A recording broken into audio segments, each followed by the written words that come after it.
So today we are joined by our head of recruitment, Olivia. Hello. How are you? I'm good. How are you? Always good, always good. Thank you.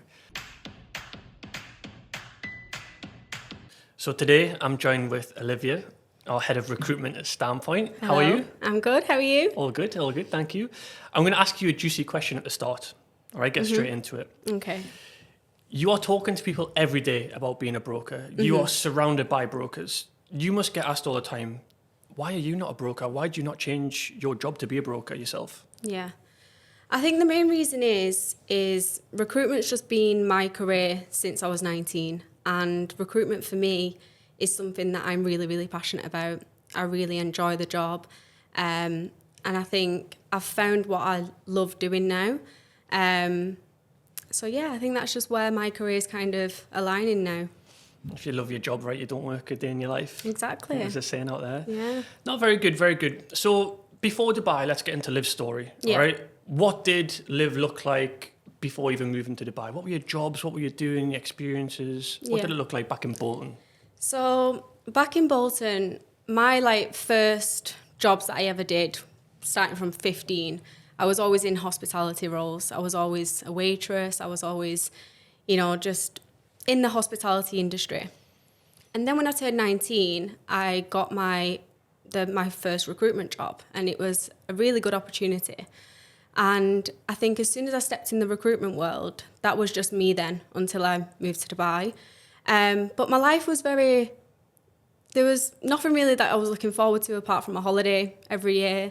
It was quite bland.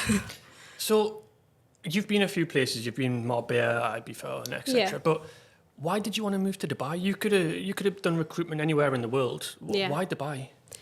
So I think Dubai, I'd never been to Dubai before I moved here. I'd never been on holiday. It all happened after COVID. So when COVID hit, I don't know what it was about Dubai, but I kept seeing a lot of people over here, and they was living this amazing life. And as soon as COVID kind of stopped, I was like, I want to go there. I just had it in me to be I've never been on holiday, but I needed to see what it was about. And then that's just where I got my one-way flight to Dubai, and I'm here ever since. I remember having them Zooms. And Yeah. next thing you know, you're on a plane and you're starting. Mm-hmm.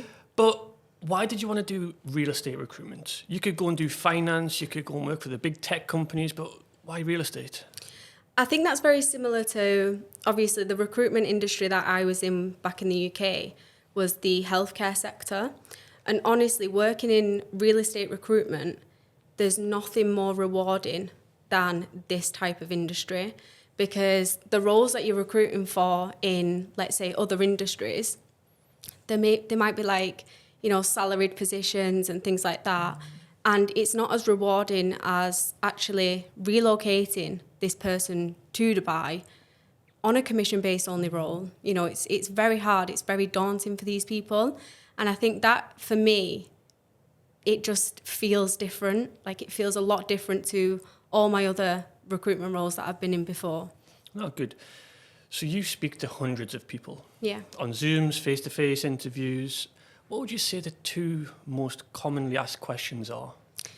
So definitely the first one is, what's the average of when I'm going to make my first deal? Yeah. And that's always a hard one, because you can never give a straight answer to it as much as you'd like to. There's absolutely no guarantee that you're even going to make a deal. But obviously, within the average of it, I always say it can happen. I've seen it happen from your first week of being on the floor, and I've seen it happen 3-4 months down the line as well.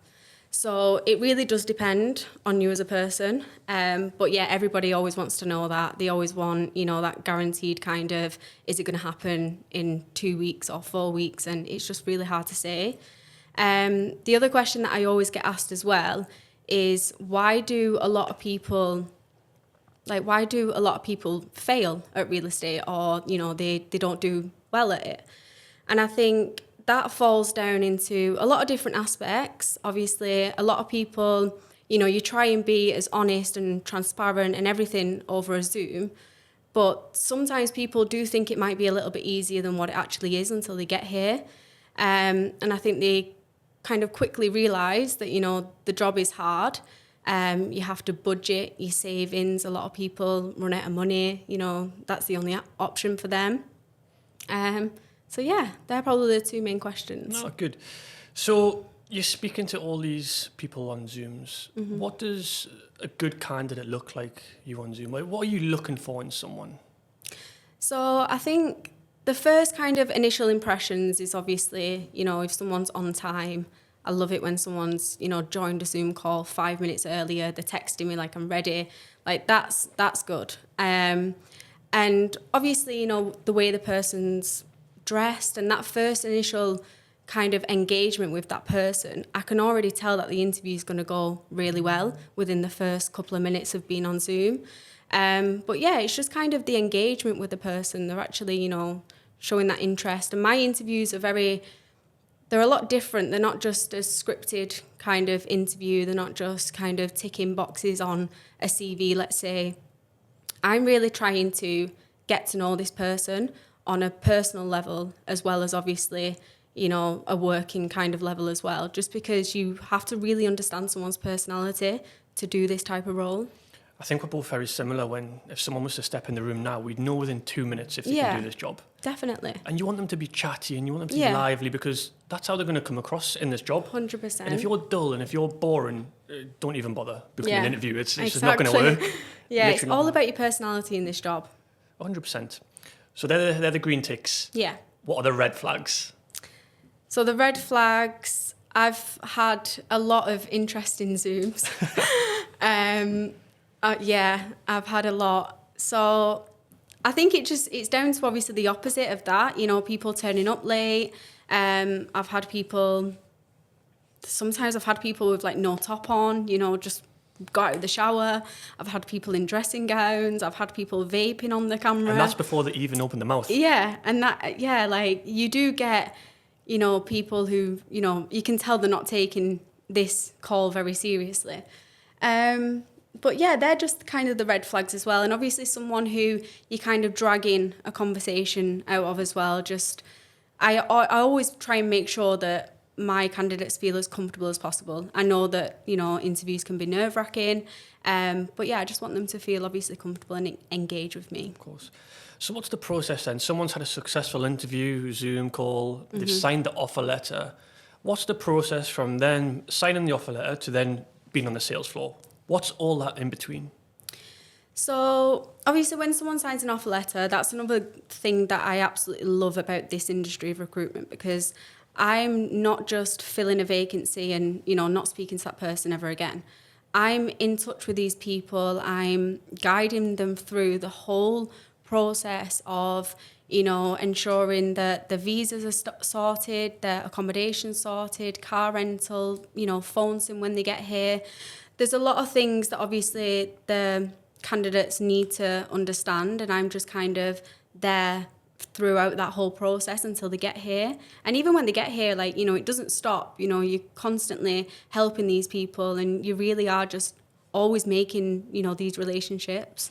Good. And then when they're on the sales floor, how good is it seeing someone who's moved from, I don't know, UK, America, wherever, 6 months ago they signed the offer letter and then they've closed the first deal? Oh, it's the best feeling in the world. I'm actually shivering a little bit. I've got goosebumps. It's the best feeling in the world. Yeah, it is. Like, I remember when Callum did his first deal. You're crying. I was crying my eyes out. Like, he put a message in the chat saying, and at the end of the message it was like, I finally feel like I've got the confidence to do this job.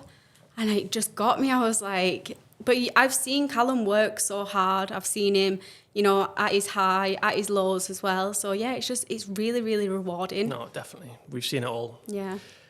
Do you think CVs are going out of fashion? Yeah, I do, actually. I don't think a CV, like, determines a person. And I think I look way beyond a CV. You know, some people, obviously, when they're applying for a position, they'll always attach the CV and things like that. But honestly, you know, it's more about just getting in front of that person and speaking to that person. Because sometimes, you know, on a CV, it might show that, like, maybe they had like a gap in employment and things like that. And a lot of people might actually look at that and think instant red flag, you know, they've not been working or they've jumped jobs quite a few times. But you've really got to just obviously look past that, speak to the person and actually, you know, just get to know that person better. So yeah, I would say they're going out of fashion, to be honest. I don't even read them. No. Honestly, I think the way the world is now, everything's just done on ChatGPT. Yeah, exactly. Write a script, but like you put someone in front of you, you know straight away if they're going to be good for this job. Yeah. You should see my CV. No grades, no GCSEs, but I'll be the hardest working person in that room, and that's a fact. That's yeah, what you exactly. need. Definitely. What do you think the most challenging part about your job is? I think the most challenging part is definitely the competition around us, you know, because real estate, this industry is huge and there are so many companies out here. And sometimes I am interviewing with people who, you know, already have offers on the table at other companies. So obviously the feeling that you get when that person signs with, you know, us is absolutely amazing. But yeah, the competition is hard. It's quite overwhelming for candidates as well when they're looking for real estate opportunities. I do always say, you know, speak to as many people, speak to as many recruiters as possible, do your research properly into all these companies as well, because it is quite overwhelming, you know, when you're looking to come over here and do this job. There's thousands of companies. Thousands. And there's hundreds of recruiters. Yeah. What do you think about it when you see things online where it's like recruiters, oh, you're going to be a millionaire in your first 6 months, you're going to be driving the Lamborghini. Yeah, I hate it. I think we're quite brutally honest. Yeah. I'm very, very straight to the point on these Zooms. Yeah, 100%. I'll be like, mate, you'll be lucky if you make it. Like, it's that hard. Yeah, literally. Like, and that's the thing. Like, you can't sell a dream with this job. You have to be honest about how hard it is. The person's going to find out when they come over here and do this job anyway. So what's the point in, you know, trying to sugarcoat things and, you know. But that's obviously the difference with Standpoint as well, because we're looking for these quality brokers and quality candidates who are going to do well at this job, that we don't need to sell a dream and get, you know, hundreds of people through the door. The amount of applications that are coming through, and it would be very easily done, but like we really need to, you know, we really want to obviously be very honest with these people, and we need to find the right people for this job. I remember when you first started and I Yeah. said, this is going to be like being an agent. Mm-hmm. You have to build your pipeline up and it's going to take you years. Yeah. And I think now when you go out socializing, people Yeah. think, let's live for real estate. Yeah. So like you've done so well in creating your own personal brand. How does that affect the recruitment side? It's really, really good. Like, you know, building your own brand is definitely, in this day and age, social media is absolutely massive. And, you know, being consistent, you know, constantly posting, engaging, building these relationships and building this network and growing this network is like vital. It's vital as an agent and it's vital as a recruiter as well. But yeah, it was hard at the start. I don't think I'd ever used LinkedIn, I'll be honest. And now that's probably my biggest platform that I use on social media for this job. But yeah, it's crucial to be, you know, big on social media, and it's very true, as you say, you know, it's a long-term kind of thing as well. The amount of relationships that I've built with brokers now, looking back, you know, when I first started, I never thought that was going to be the case. You know, I was like, yeah. Speaking of relationships, what's it like living with a broker? It's hard. Honestly, it's very hard. You go through, obviously you do it day to day anyway in work with all the agents in the office, but at home you really see the kind of highs and the lows that they're going through. And I think obviously it's helped me a lot as well to understand absolutely everything, every emotion. And I'm just on this roller coaster all the time of like feeling amazing, on top of the world, and then feeling like I absolutely hate my life. And yeah, it's tough. That is this job. That's It this is. job in a nutshell. It's a roller coaster. Yeah. For everyone, for management, for the sales, the leasing, the recruitment, Yeah, it HR. It's up, down, sideways, inside out. Yeah, It's literally. mental. It is. So Liv, she loves a holiday. I do. But how important is it to have that break? It's so important. I feel like it really does a lot to just, because this industry is a lot, it's very fast paced, it's very, you know, you just constantly on the go. And again, like I keep referring back to being an agent and a recruiter, but it's very, very similar.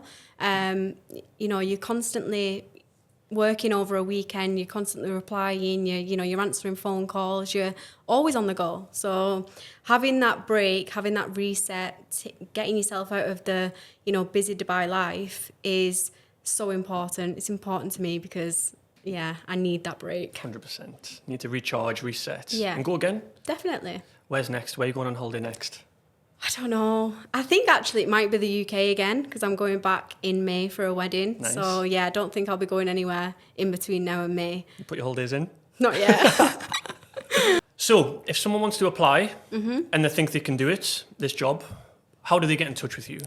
They can get in touch with me on my Instagram page, Live for Real Estate. They can obviously, I've got my email, olivia@standpointrealestate.ae. But they can just send me a message, LinkedIn. I've got a good platform on there as well. But they can just reach out to me on any of my platforms. Amazing. Thank you for today. No worries. All good. Thank you.